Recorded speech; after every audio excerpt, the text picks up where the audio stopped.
If you build it, they will come. Major League Baseball built a stadium at the fictional Field of Dreams, and tomorrow, Thursday, the Yankees and the White Sox will play ball there. Michael Bryan takes us to Iowa, where a baseball dream is about to come true.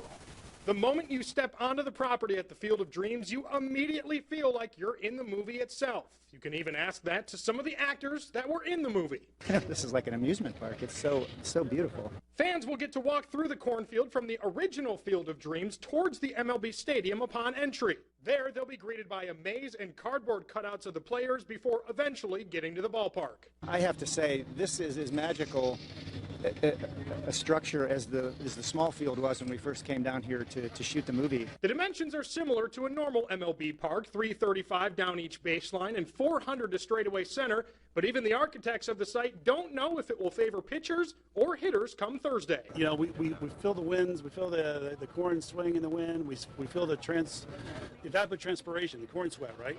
The humidity at night, when it comes up at night, when it comes down in the morning, I think that's going to have an effect. I think it's just going to be the most unique place to hit a ball ever.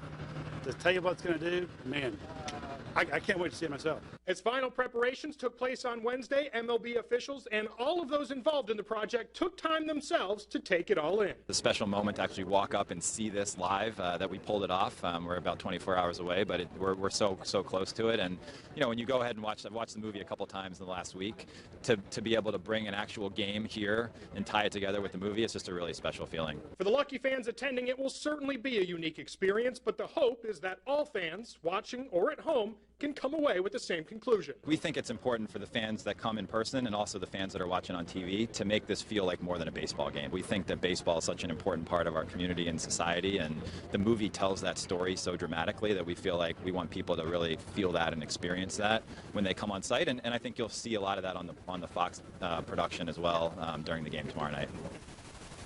I didn't know that corn sweated. Hey, to Petco Park, Ryan Weathers with the start for San Diego, and Asan Diaz cranks his double into right field. Just by the diving Eric Hosmer at first, Miguel Rojas scores easily to give the Marlins a 1-0 lead at Petco Park. Padres looking for the sweep. Later in the first, with a runner on second and one out, it'll be Lewis Brinson. Brinson at the plate, and Brinson is going to get all of this pitch. Yeah, he wallops this pitch. A high fastball from Weathers again, deep to left field, and just clears the wall for Brinson's 6th home run of the year. He doesn't know it's a home run. He thinks it's a double. No, it's a home run. Yeah, Marlins jump to a 3-0 lead.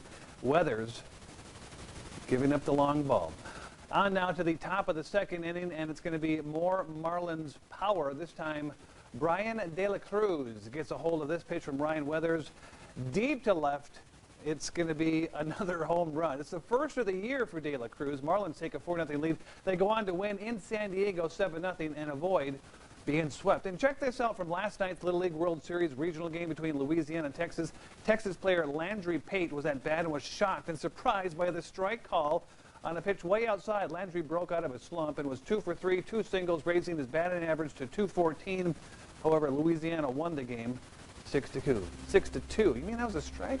Hey, the Little League World Series in Williamsport, Pennsylvania begins on August 19th. In the West Regional, the team from Arizona, Queen Creek, lost their first game, then had to pull out due to COVID. The Southern California rep, Torrance, defeated the team from Utah today 8-1 to advance to the regional semifinal. We'll be right back.